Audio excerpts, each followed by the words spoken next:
শাহরু রমাজান মাহে রমাজান, এই মাসেতে নাজিল হলো পবিত্র কুরআন। শাহরু রমাজান মাহে রমাজান, বছর ঘুরে ও ভাই রমজান এলো, ইবলিস শয়তান বন্দী হলো। নামাজ পড়ো রোজা করো ও হে মুসলমান, এই মাসেতে নাজিল হলো আল্লাহর কোরআন। এই মাসেতে নাজিল হলো আল্লাহর কোরআন। শাহরু রমাজান মাহে রমাজান, শাহরু রমাজান মাহে রমাজান। শাহরু রমাদান আল্লাযী উনজিলা ফীহিল কুরআন।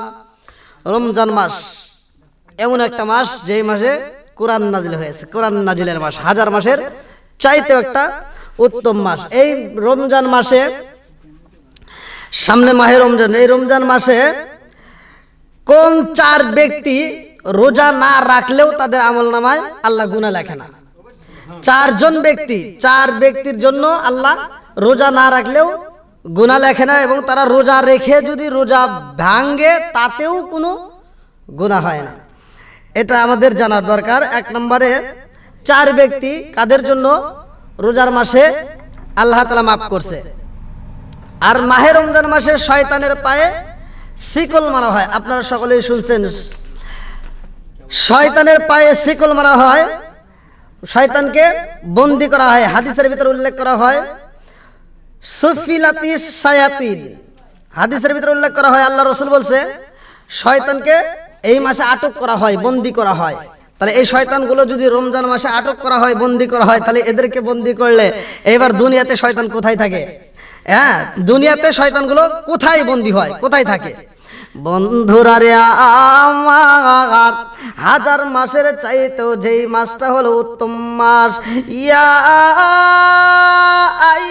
আইয়ুহাল্লাযীনা আমানু কুতিবা আলাইকুমুস সিয়ামু কামা কুতিবা আলাল লাযীনা মিন ক্বাবলিকুম লাআল্লাকুম তাত্তাকুন।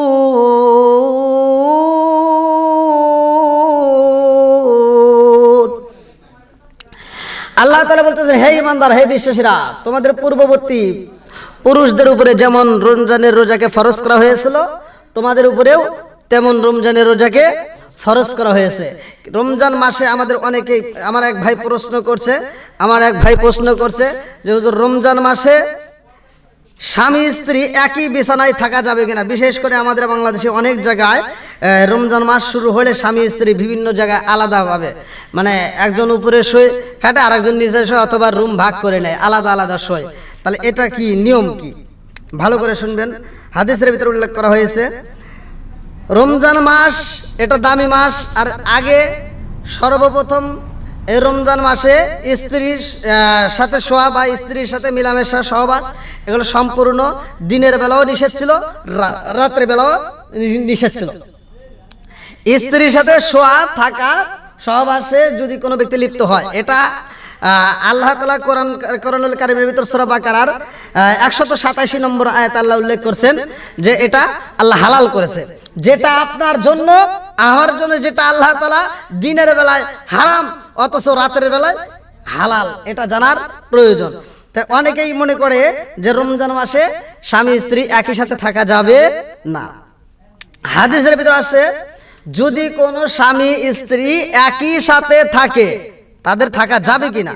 পূর্ববর্তী সময় এটা আয়াতটা কোরআনুল কারীমের ভিতর সূরা বাকারার 187 নম্বর আয়াত নাজিল হওয়ার আগে কিন্তু এটা দিনের বেলায়ও নিষেধ ছিল, রাতের বেলায়ও নিষেধ ছিল। বন্ধুরা রে আমার আপনার নবী, দয়াল নবী, মায়ার নবীর সামনে হযরত উমর রাদিয়াল্লাহু আনহু, আরে আল্লাহর নবীর সাহাবী হযরত উমর রাদিয়াল্লাহু আনহু আমার নবীর সাথে পরামর্শ করে, আমার নবীর সাথে মধুর আলোচনা হয়। আমার নবীকে এত ভালোবাসে উমর, জীবনের চাইতে বেশি ভালোবাসে। লা ইউমিনু আহাদুকুম হাত্তা কুনা হাব্বা ইলাইহি মিন ওয়ালিদিহি ওয়া ওয়ালাদিহি ওয়ান নাস আজমাইনা। আরে হযরত উমর জীবনের চাইতে আমার নবীকে বেশি ভালোবাসে। প্রকৃত ইমানদার শাস্ত্রে উমর। এইবার উমর আমার নবীকে রাত্রি বেলায় এত মায়ার নজরে দেখে গো, যতই দেখি ততই মজা লাগে। আপনি মেঘের বান গো নবীজি, আপনি মেঘের বান গো নবীজি, আপনি মেঘের বান, আপনি মেঘের বান গো নবীজি, আপনি মেঘের বান গো নবীজি, আপনি মেঘের বান।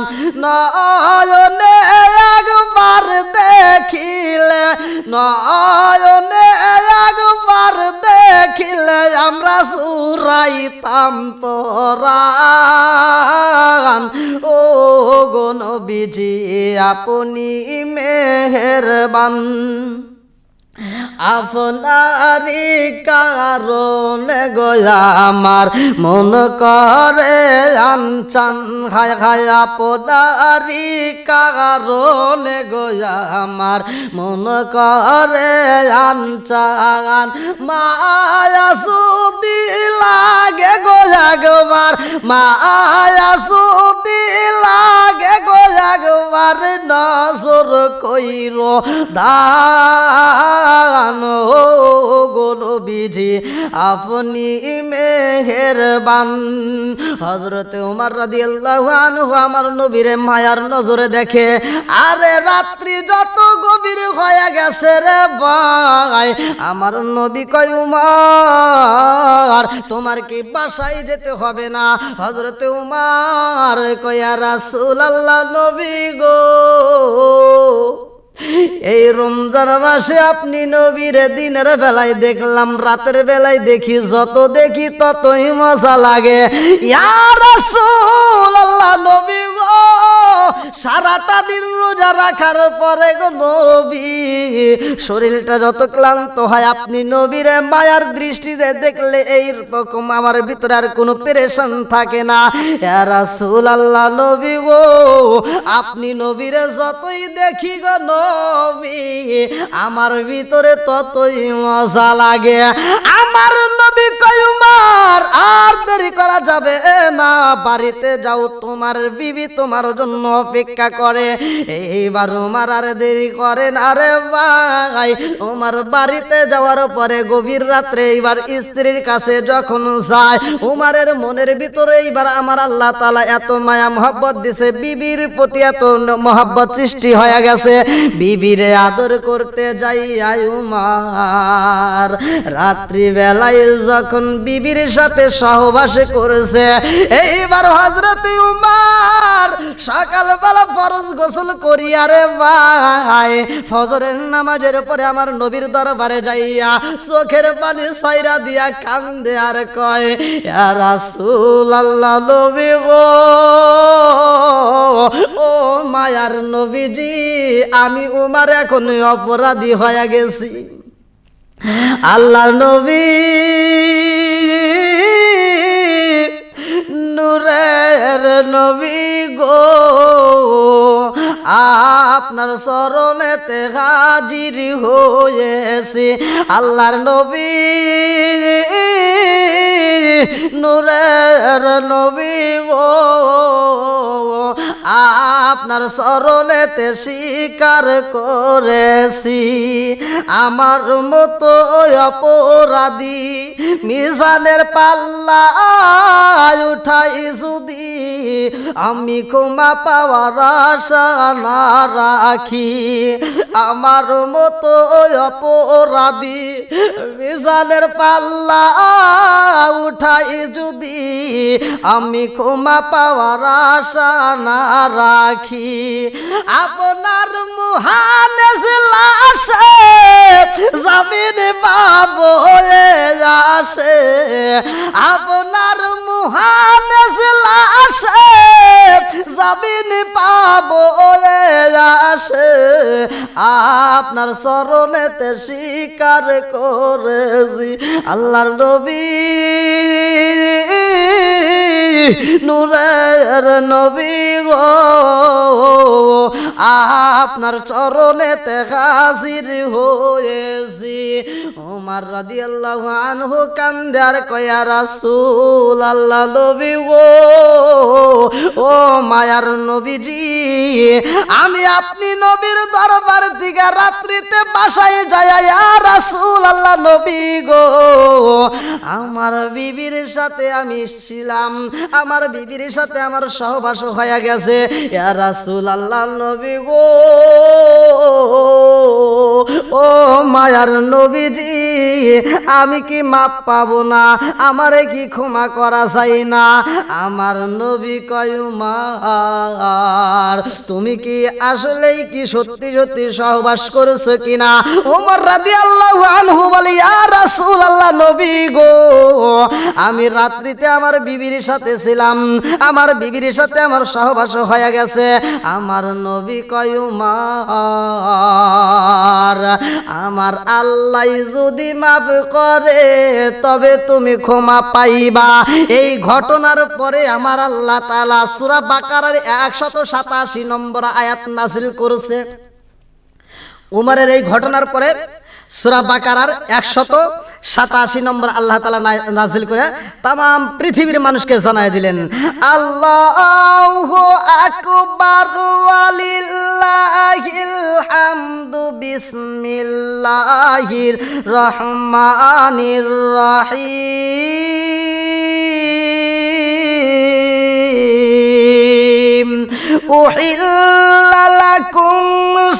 উহিল্লা লাকুম লাইলাতাস সিয়ামির রাফাসু ইলা নিসাইকুম হুন্না লিবাসুল লাকুম ওয়া আনতুল লিবাসুল লাহুন্না।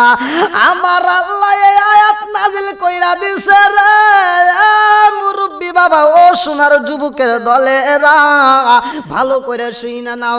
মাহে রমজান মাস আমার আল্লাহ তাআলা এই আয়াতটা নাযিল করে জানাইলেন। আল্লাহ কয় রোজার মাসে দিনের বেলায় স্ত্রীর সাথে যাওয়া যাবে না, স্ত্রীর সাথে সহবাসে লিপ্ত হওয়া যাবে না। রাতের বেলায় আমার আল্লাহ এটা মুসলমানদের জন্য হালাল করে দিছে।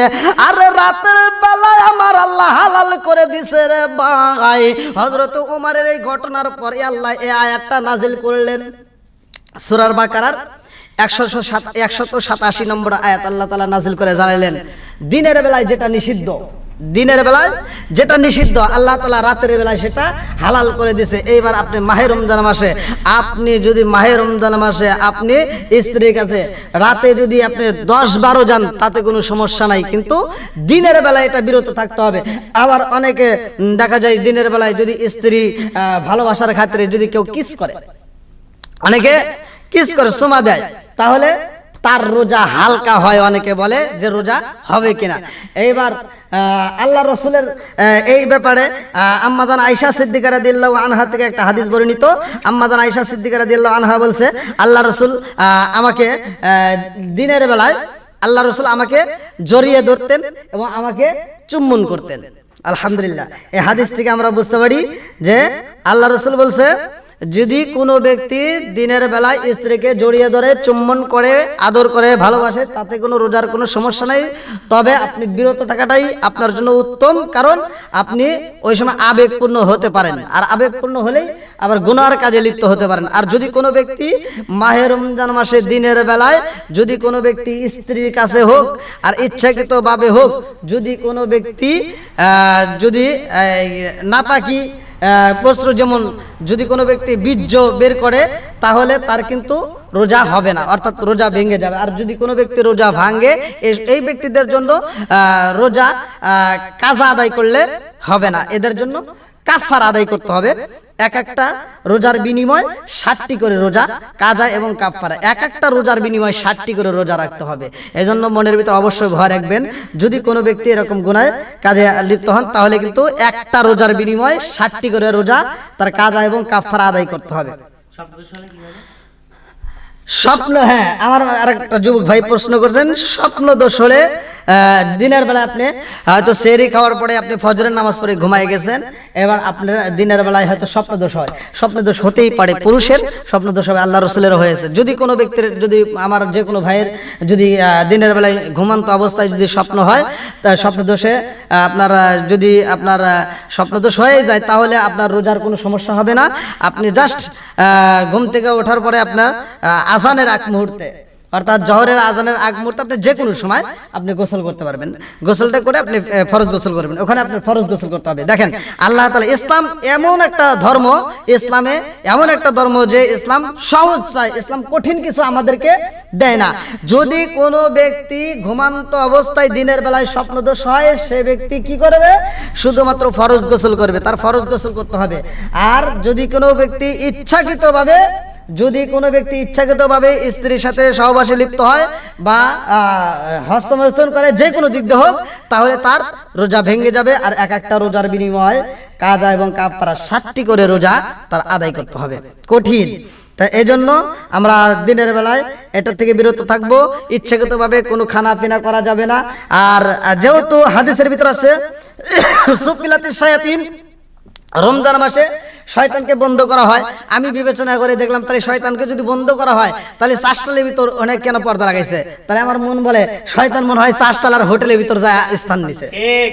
কারণ চাষটাল এবং হোটেলের ভিতর যেই পর্দা করা হয়, আমরা এই রমজান মাস ব্যতীত শুধুমাত্র নারীদের পর্দার কথা বলা হয়, আর রমজান মাস আসলে পুরুষের পর্দা ইচ্ছাগতভাবে টাইনে নিছে। এর কারণটা কি? কারণ ওইখানে শয়তান আটি বান্ধে বসে রয়েছে। দেখবেন যে কোনো চাষটাল হোটেলে দেখবেন ওখানে পর্দা লাগাইছে। কারণটা কি? ওইখানে তারা শয়তানের সাথে আড্ডা শুরু করে দিছে। এজন্য দিনের বেলায় কোনো খানাপিনা করা যাবে না, ইচ্ছাকৃতভাবে খানাপিনা করা যাবে না। এবং 4 ব্যক্তির জন্য আল্লাহ তাআলা রমজানের রোজাকে ছাড় দিছে। 4 ব্যক্তি, কোন কোন ব্যক্তি? 4 ব্যক্তির জন্য রোজা যদি কোনো এই 4 ব্যক্তি যদি না রাখে তাদের জন্য কোনো গুনাহ হবে না। 4 ব্যক্তির জন্য আল্লাহ তাআলা ছাড় দিয়েছে। তার ভিতরে 1 নম্বরে ছোট শিশু, নাবালক বাচ্চা, যার উপর শরীয়ত এখনো হয় নাই, নাবালক শিশু যদি রোজা না রাখে তার জন্য গুনাহ হবে না। 2 নম্বরে কোনো মহিলা মাসিক শুরু হয়ে গেছে, তার জন্য ওই মুহূর্তে রোজা রাখা হারাম, সে রোজা রাখতে পারবে না, নিষিদ্ধ করা হয়েছে ওই সময়। এবং 3 নম্বরে যদি কোনো ব্যক্তি মুসাফির দূরবর্তী অবস্থায় কোনো মুসাফির যদি থাকে, তাহলে ওই মুসাফিরের জন্য আল্লাহ তাআলা এটা ছাড় দিয়ে দিয়েছে। ফামান কানা মিনকুম মারিদাতান আও আলা সাফারিন ফাইদ্দাতুম মিন আইয়ামিন উখর। মুসাফিরের জন্য আল্লাহ তাআলা ছাড় দিয়েছে। মুসাফির যদি সফরে থাকাকালীন রোজা না রাখে তাহলে তার আমলনামায় কোনো গুনাহ লেখা হবে না। 4 নম্বরে হলো বৃদ্ধ, খুব বয়স্ক, বার্ধক্য, এমন মুরব্বী যারা বয়সের কারণে রোজা রাখতে পারে না, আল্লাহ তাআলা তাদেরকে ছাড় দিছে, তারা রোজা রাখবে না। তাহলে এর ভিতরে যদি 2 জন ব্যক্তির জন্য কাজা আদায় করতে পারবে, তার ভিতরে হলো কোনো মহিলার মাসিক চলাকালীন যে কয়েকটা দিন রোজা মিস করবে, ওই কয়েকটা দিন সে রমজানের পরে সে আবার আদায় করে দিবে।